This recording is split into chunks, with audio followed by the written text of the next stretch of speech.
What is up, Idle Ninjas? It's Aaron here today with another video. Today we're going to be talking about farming. So let's go ahead and get into it. So when you actually start the game, you're actually in the Green Plains and you're killing the Southern Plain swines. So basically what you do is you'll farm this area and keep progressing up as fast as you can, killing the boss. And then once you kill the boss here, you'll see a portal at the very bottom of the screen, like down here. It's a little blue circle. You'll go in there and you'll go into the next zone. And then you'll do the Barren Lane. You'll kill the boss in the Land of Darkness. And then you'll do the Lava Cave. And then you'll kill the boss in Tomb of the Skeleton Lord. And from there, you'll actually unlock Hard. So once you complete those 3 areas, you'll go straight to Hard. And you'll start back over in the Green Plains. And moving here as fast as you can, progressing. What I like to tell people is you want to farm an area where you can pretty much 2 to 3 shot the enemies. The faster you kill, the more gold and XP you're going to get, but you don't want to die a lot. When you die, there's a death timer, so think of the death timer as less XP per gold, even though you may see higher stats here. It's actually less over time just because of all those death timers that you get, especially if you're dying like every 30 seconds. So when you're farming an area and you see that you're dying a lot, it could be 2 things. You don't have enough HP or you don't have enough damage. To determine whether or not what you need more of is by how much of the enemies are swarmed around you. If they're swarming around you like a lot, then that means you need more damage. If you're dying and there's not a big swarm around you, that means you need more HP. So for a lot of new players, when they start the game, you basically get just regular potions. So you get the light health potions basically when you start the game. But for many players who are magic attack, they lack mana because you don't get mana regen right away. What I recommend a lot of players to do is to get the yellow flower cookies. And you can buy them from the store by going to shop down here in the right corner. And go to miscellaneous and then go to potion. The yellow flower cookie will restore 600 HP and 100 MP. I would suggest all new players to save the red flower cookies till you get later on in the game. You don't really need these and they become more useful later on in the game. So if we actually go in our bag and then under items, you can actually equip your flower cookies or whatever, the yellow flower cookies or your potions, whatever you're using, just by clicking on this. The little, not the gear wheel, and press switch, and then you can click what you want to do. Another way to do it is just to click it and register shortcut and click it in the first slot. So the first slot is the only slot that can auto. The other 2 slots are manual slots where you gotta manually push them. Now if we actually click on the gear wheel, you can set how frequently you want your potions to use. Most people will do 30%. I use 30% when I'm farming castle or painter. I may bump it up to 50%.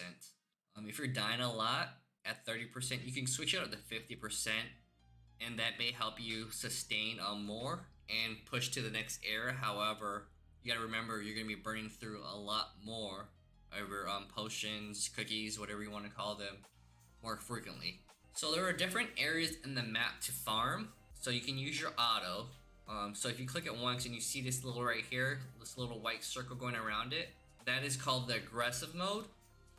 Basically, it will move towards the monsters. If you click it one more time and you have this blue ring around it, that's called auto distance, and that will move your character around the map, keeping a distance between you and the mobs. However, you gotta remember, most people will auto distance early on in the game, but as you progress throughout the game, standing still is going to be best, because when you move you can't fire your shurikens, so the more you stand still, the more DPS you're going to get out, just because you're constantly firing your shurikens and not having to move and kind of stutter step to fire. So there are about 6 positions in the map that you can farm. However, 3 of them are probably not really used when you start playing the game, or at all really. So the first position would be directly on top of the portal, and however, when you're using this one, you have to use Headwind because you need the aggro. And this one pulls maybe about 40 to 50% of the map. Now the next position will be the top or left corner. These positions aggro a little bit more than the mid portal. If I have to estimate it, I'd say about 50 to 60% of the map. And for this, you'll also need headwind as well. So the next position is one of the most fairly used positions for attack players and some of the magic attack players. It also needs headwind as well. It's going to be the bottom left or bottom right corner. Now this position probably pulls maybe 70 to 80% of the map. Our next position will be bottom middle. So basically you're directly underneath the portal and snug against the wall, kind of just like as you were at the top of the portal. This one needs headwind as well. And this one probably pulls maybe 75 to 80% of the map, 75 to 85% of the map. Okay, so our next position is called mid farming, and that's pretty much where we farm middle of the map. And this one probably pulls 85 to maybe 95% of the map. Headwind is not required, but it requires a lot of damage as well as survivability, so a decent amount of HP. This position is mainly used by magic attack players. A good tip to see if you're in the middle of the map, as you can see, like in mine, I can see pretty much the whole map, just about.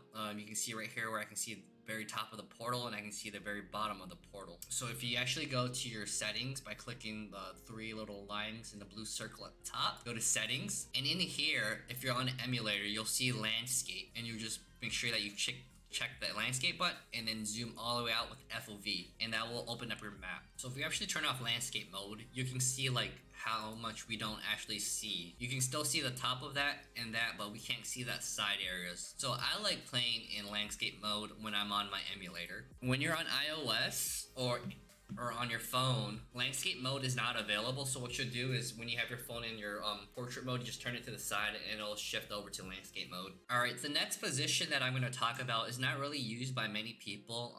It's where you're too strong for bottom corner, but you can't yet fully survive middle, and that would be called the side middle position, right? So you can farm this setup using headwind. I'm not exactly too sure how much of the map it pulls. I haven't really done any estimates or gauges for it. If I had to just quickly gauge it, I'd probably say 75 to maybe 85% of the map, maybe 75 to 80, and you'll pretty much do it like this. However, basically what we want to do is we want to use our mid setup. Your mid setup is going to be different from mine, basically, because I'm more of at the end game stage. But what we'll do is we'll position ourselves in the middle along the wall, and we'll slowly inch our way into the middle, as far as we can go without dying, basically. Now this position is not as effective as being middle, but it is still more effective than being bottom and then mid bottom. And a good gauge when I'm doing this is I like to use the bag above the portal to gauge where I am at as far as mid goes.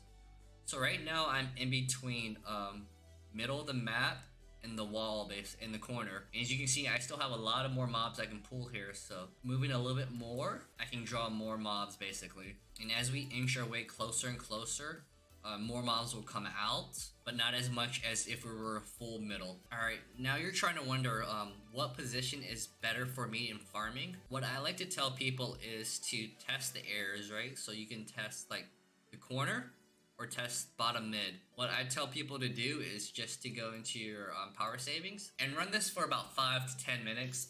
10 minutes is probably a better understanding of your XP and gold per minute, but you can do this for 5 minutes and it's still okay. It still gives you a pretty good readout on your results. And you would do that for 5 minutes on each spot and see which one will give you the most. Alright, the next question I get asked a lot is, when should I move to the next area? So when you should move to the next area is when the next area nets you more gold and XP per minute than the area that you're currently farming. And you would do that the same way as you would test trying to see if middle or corner would be best for you. So you'd run one area for 5 minutes and run the next area for 5 minutes and see which one gives you the most. Now if you move to the next area and you're dying a lot, you're not ready for the next area, so you would still continue farming the area that you're in. But once the next area nets you more XP and gold, then you would move on to the next area. Now when you're going to the next area, you can try to go for middle and see if you get more XP. You can even try doing the corner, Sometimes the corner will not give you more XP than actually farming middle of the previous area. Alright, so once you unlocked hard, you'll basically stay in the hard zone all the way up till you get to Forbidden Beach. So once you unlock Forbidden Beach, you'll go back to normal and you will do all the stages here. And then once you get to Witch's Whisperer 2 and you farm that for a little bit, then you would go back to hard and do Forbidden Beach over again, all the way over. And then you go back to normal for Alpine, do the same thing, and then same thing for Reed. As you get to Forbidden Beach, you'll notice that the amount of chests that you get per hour or dropping is way lower than when you were farming the original areas. And that's because in Forbidden Beach, you start getting heroic chests. And on average, you get about 1 to 3 heroic chests per hour. And if we actually look at our shurikens, we can see that 10 rare chests equals 1 hero chest. So we're getting about 30 chests per hour. Alright, so another question I get is, should I conquer every zone? I wouldn't conquer every zone. I would keep progressing forward until I hit that point where I can't progress anymore. And if I'm stuck in that area for a long time, just because I can't go to the next area, then I would conquer it. Or if I'm only like 50k away to conquering the zone, I'll stay in that zone and conquer. Other than that, I would just keep progressing forward. Trying to conquer every zone will only hinder your progress and slow you down. But if you're OCD and you want to conquer every zone, feel free to do it.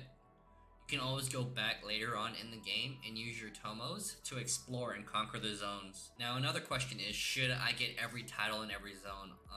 I didn't get every title in every zone. I basically went for all the magic attack titles, and I didn't stay in the zone just to get the title. I kind of just kept progressing forward, and then the titles that I didn't get, I just used my tomos later on and went back and got them. Well, that's pretty much it for the farming aspect goes of the game. There's a little bit more when you get into Castle and Painter.